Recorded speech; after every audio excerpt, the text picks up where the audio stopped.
Good day, everyone. Today, we will be presenting our research with the topic comparison of the effectivity of synchronous versus asynchronous mode of learning for first year medical students of the UNP College of Medicine. Allow me to present to you the group members and, of course, the outline of our presentation for today. Now, our abstract states that the education system is one of the many aspects of society greatly affected by the ongoing COVID-19 pandemic. Educational institutions presently resort to online-based learning and have drastically shifted from its classic face-to-face classes. Online-based learning is performed either synchronous or asynchronous. This research will determine which is more effective between synchronous and asynchronous mode of learning for first-year medicine students at the University of Northern Philippines using questionnaires which will be sent to each respondent's electronic mail addresses and shall then be quantified with a Likert scale. Identification of the advantages and disadvantages, as well as the satisfaction of the students with the two modes of learning, will also be determined by this study. Now, for our chapter 1, for the introduction, this COVID-19 pandemic has brought to us this new normal. It has affected our lives and it has made the world adjust and adapt so that it can continue thriving in spite of the circumstances. Our education system has been put to a halt for a weeks and until it became months and until it became a year, and the professors needed to think of ways in order for them to continue educating. In elementary and high school, most of them had modules given to them wherein the parents or the guardians of the student are the ones mostly responsible in guiding them to answer. But in the higher education, we have different modes. Zoom and Google Meet are the ones mostly used in synchronous learning, wherein the students need to have a good connection for them to hear the lecturer and for them to be able to participate when the professor asks some questions. In asynchronous learning, the professor can just post a video lecture in Google Classroom or Loom, and the students can just watch it in their most comfortable time. When it comes to activities, synchronous mode uses Google Form, Test Marker, and TestMouse, wherein the quiz or exams will be posted at a specific time and will be incorporated in deadlines, which will last for like an hour or even minutes, depending on what the professor decided. In asynchronous mode, the quizzes or exams will be posted at a given time and the deadlines last for almost a week or days, and this gives the chance for students with slow internet connections to participate. In a study conducted in Liberty University by Lucia in 2013, it was said that there was no significant difference in the performance of students in synchronous learning compared to face-to-face learning. Her study was conducted on computer courses and the level of satisfaction of the students was also measured.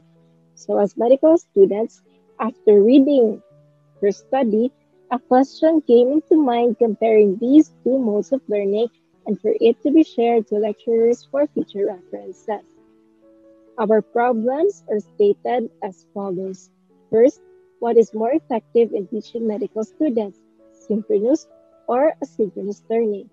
Next is what are the advantages and disadvantages of each learning type?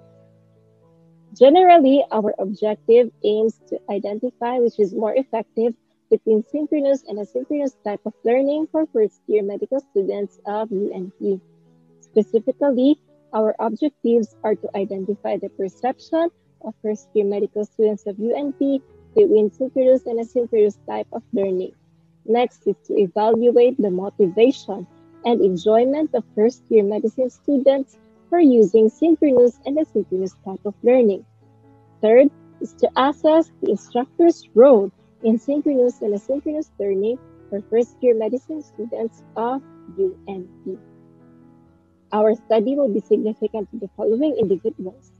First is for the students, because the outcome of the study will give them an idea of which will produce better ideas for improvement and modes or the modes of learning rather. Next is for the tutors. This will be beneficial to them in a way that they will be able to adapt to the mode of learning that is most effective for the students and becoming rest assured that their students will be able to learn a lot from the online classes. For the curriculum planner, it will benefit them in a way that they can change it through time with thorough examination, evaluation, and revision so that it will be able to meet the most effective mode of learning of the students. The administrators will hopefully use this as a basis for using the most effective mode of learning for the students and on how to enhance it for the maximization of learning for the online classes. Lastly, for the researchers, the outcome of this study will be beneficial to them and to the future researchers who might be doing future studies and who might be experiencing face-to-face classes restrictions in the future due to a pandemic. Our study will compose of 100 participants out of the approximate 180 first-year medicine students of UNP, which will participate as respondents in the survey. It will be limited to the first-year medicine students only, and its main purpose will be to identify which is more effective between synchronous or asynchronous learning. The consideration for our study will be this. Every aspect of the student's personal information that has an impact on their academic performances, such as their parents' educational background, their parents' income, their gender, age, and address. Each respondents are given the same questionnaires to answer via Google Forms. The study would focus on the current first-year medicine students that are enrolled in the academic year of 2020-2021. For our review of related literature and studies, our synchronous and asynchronous online learning were the two most used methods of teaching students due to this pandemic that is happening. In a study that was conducted by Watts in 2016, it was stated that synchronous learning is more common than asynchronous learning because this type of learning, with the needed technology, elevates the students' participation and relationship with the tutors and their classmates. Asynchronous learning emphasizes the flexible online learning wherein students are not required to be online at the same time, and generally this type of learning is managed by emails, assignments, recorded videos, modules, and uploaded PowerPoint presentations. So, according to Lipinski 2010, this asynchronous type of learning, because of the flexibility in the schedule of this type of learning, stated that students are lacking interaction with their classmates and tutors in real time, and it has resulted to making them too relaxed in their academics. Because of the immediate response and interaction among the classmates and instructors, students prefer synchronous learning, and reactions to this type of learning is positive, thereby increasing the students' participation in an online setting. So this was stated by Fallon 2011 in his study. In another study conducted by the same person, wherein he investigated 30 students in a post-grad online teacher education program using synchronous and asynchronous communication systems, he observed that using synchronous systems improves interactions and the learning experience among students. Now, with regards to some comparative study of asynchronous and synchronous online learning, this study conducted by Ratinsky in 2010 states that asynchronous online learning is beneficial because it can help finish and reflect on tedious tasks without time constraints, while the synchronous learning pushes the students to connect and participate with peers if group work is required. Concerning grades, we have these following studies, first by Achlet et al. 2013, Driscoll 2012, and Francis Tichy and Foster in 2013. They stated in their studies that there was no statistical difference between students' grades and course delivery mode. The researchers have observed that whatever the mode of learning is, the student's learning behavior is what ultimately determines his numerical grades.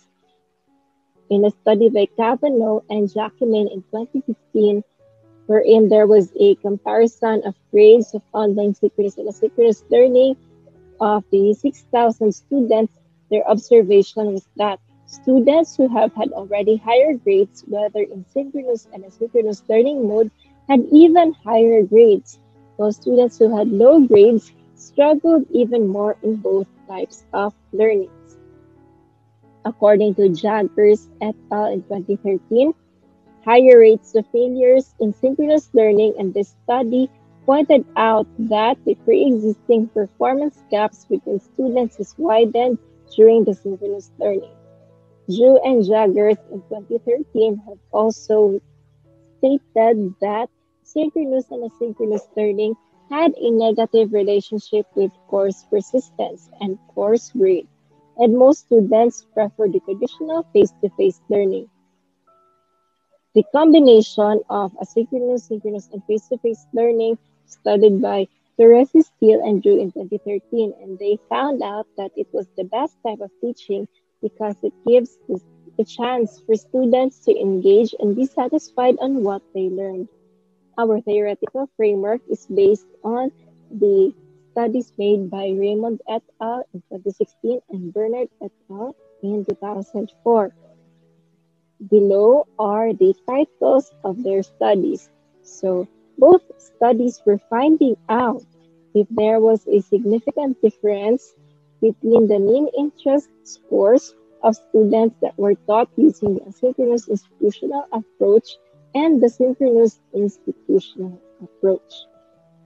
So both of these studies were made before the 2019 COVID pandemic. The test for analysis of variance was also used to determine the significant differences on the mean scores of the effects of synchronous and asynchronous mode of learning. Here we have our operational framework. So our study, which is entitled Effectivity of Synchronous versus Asynchronous Mode of Learning for First-Year Medical Students at the UNP College of Medicine, contains these two independent variables, such as the synchronous learning and asynchronous learning. The dependent variables will be the achievements, scores, attitude, and retention of the study materials that were given to the first-year medical students. The difference of this study and the studies that served as basis for this is that this will be done during this year, 2021, when the restrictions due to the COVID-19 pandemic leaves the students with no choice but to choose the online learning platform for continuing their medical studies. Here we have the definition of terms for the following terms: synchronous learning, asynchronous learning, Zoom and Google Meet, Google Classroom, Loom, Testmoz, and Class Marker. Our assumptions are based on the following. Every student is unique in his or her own way of perception in learning. Learning, even if held online due to the pandemic, is possible with the help of technology and other factors such as moral support of the family, friends, and each other. A student's test performance is affected by the type of learning modality. The different circumstances unique to each student serves as a vice grip tool as to what type of learning modality makes learning more effective or more suitable for them. Being aware of what type of learning modality is more conducive greatly aids in making online classes productive and enjoyable to students. For our null hypothesis, we stated that there is no significant differences in the performance and motivation of students between synchronous and asynchronous learning, while our alternative hypothesis states that the researchers expect that the synchronous type of learning is more effective than asynchronous learning because it pushes the students to participate and to be motivated to study. So this alternative hypothesis is based by the work of Strang in 2013. So now let's get ready to listen to the methodology for our next report. Thank you. Now we go to the methodology. Under this section, we will discuss about the research design, the population and sample of the study, the local of the study, the data gathering instrument, as well as the data gathering procedure, and the ethical consideration. Lastly, we will also discuss the statistical treatment of the data.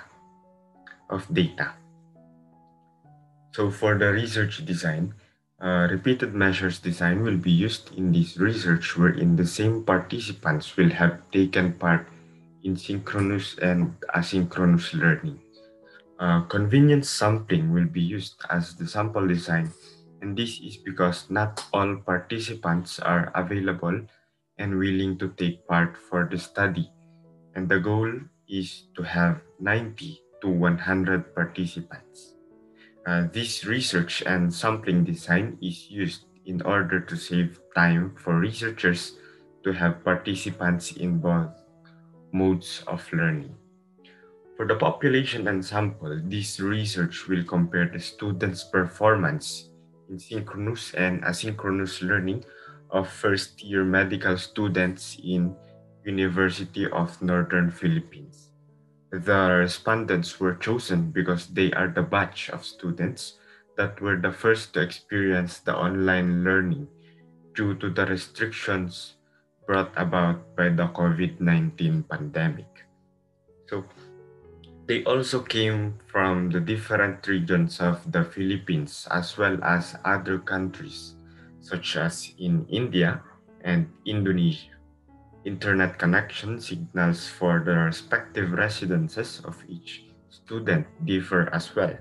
Therefore, the effect of synchronous and asynchronous mode of learning could be presumed to differ to each of them.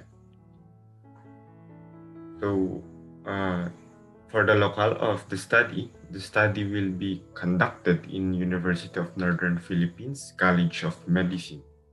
This study will be implemented on the first year medical students to find out which among the two modes of learning, whether asynchronous versus synchronous, will be more beneficial to the learning of medical students of the College of Medicine of the University of the Northern Philippines during online or flexible learning.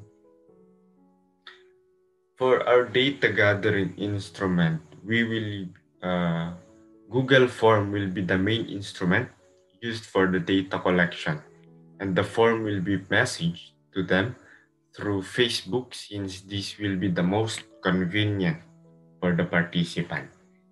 The link will be distributed to the mayors of the first year medical students.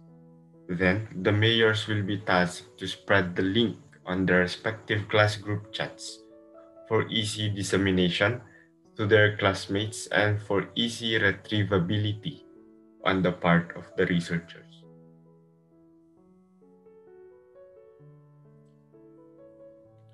For our data gathering procedure, we will be, for the purpose of measuring student performance in asynchronous and synchronous learning, questionnaires through Google Forms will be provided, as we said a while back. To measure the levels of engagement of the students in both types of learning, questionnaires will also be provided for them to answer.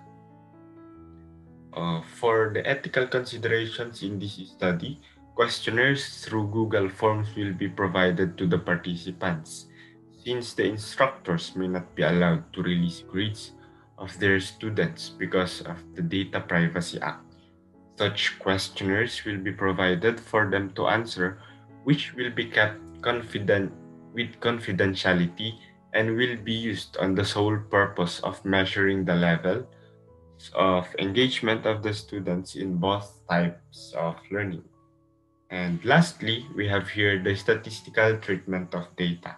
Now, for the purpose of determining whether there is or there is no significant difference between asynchronous and synchronous learning, We used an analysis of variance or ANOVA to compare the difference for both student performance and engagement outcomes.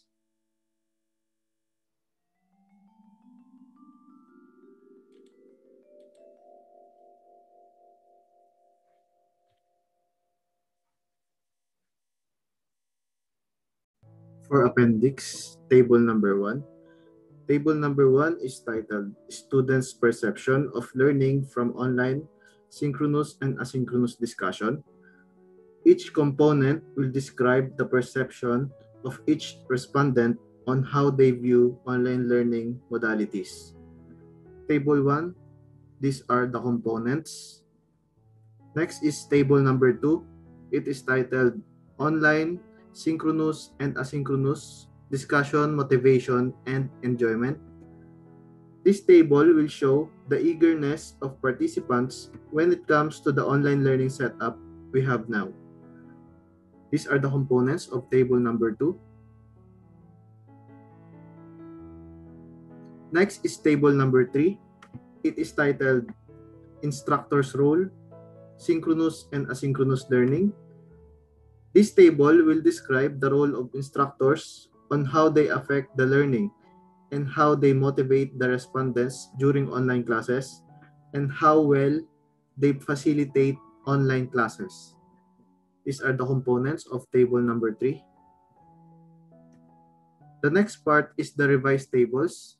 For the revised tables, table number 1 is titled Identification of Advantages and Disadvantages between Synchronous and Asynchronous Learning.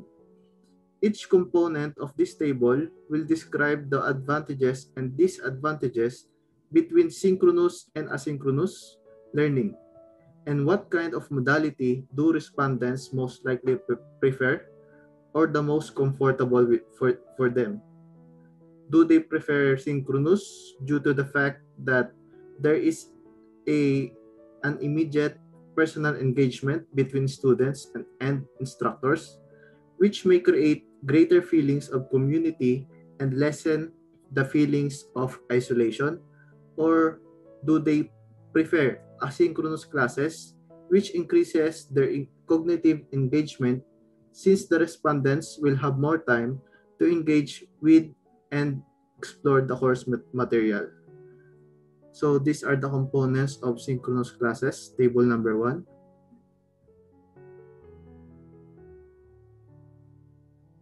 The components of asynchronous classes, table number 1.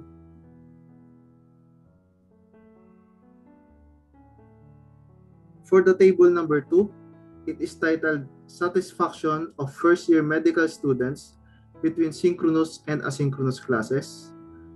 Each component will describe the satisfaction of each respondent or what they think about synchronous and asynchronous classes. Are they more motivated to learn in a synchronous setup, or do they prefer asynchronous learning due to the feel of convenience? These are the components of synchronous classes, table number 2. The components of asynchronous classes, table number 2. For table number 3, it is titled Impact of Using Either Synchronous or Asynchronous Learning. Each component of this table will describe the impact of synchronous and asynchronous learning of each respondent. This will also describe the circumstances that each respondent is facing, like anxiety, depression, internet connection, and how they are affected by these cases. These are the components of synchronous classes, table number 3. Components of asynchronous classes, table number 3. Now for the data analysis and plan interpretation. For us to quantify the respondents' answer to our survey through the Google Forms, we will be utilizing the Likert scale. Since we will be using questionnaires, the Likert scale can help us quantify out target respondents' feelings or thoughts about the synchronous versus asynchronous learning. Because the questions tend to be easy, the participants can answer them with ease, and it can create an appropriate data sample. Quantifying feedback can come in handy as we compare against specific outcomes instead of elusive aspirations.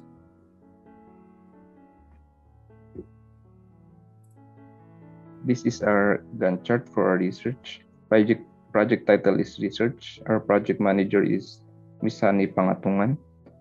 On the vertical axis of our chart, we will see here our tasks or activities to be accomplished. While on the horizontal axis, it is where the start, due date, and duration of each activity. We can also see here whom the activity is tasked or assigned, and the percentage of the task completed.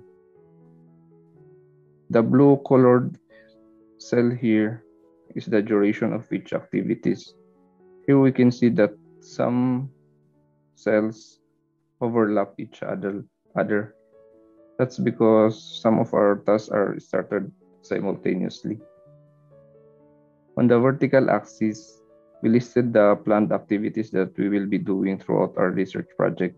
The activities are divided into 5 parts: the preparation of the thesis proposal, research proposal writing, introduction and methodology, revision of manuscript, continuation of research, presentation of thesis proposal. Under preparation of thesis proposal is preparation of thesis proposal, formulation of research objectives, making of review of related literature, making of conceptual framework, research cases, critical analysis, and revising of RRL. Under research proposal writing, introduction and methodology is the formulation of research topic, progress report 1. Here is our midterm exam. After midterm exam, we will do introduction, continuation of introduction, and methodology. Under revision of manuscript is revision of manuscript and final manuscript submission. Under continuation of research making is making of dummy tables and Gantt and budget tables. Under presentation of thesis proposal is preparation and submission of thesis application, data collection, dissemination of survey form, collection, data analysis, making of result and discussion, and presentation of research to the advisor.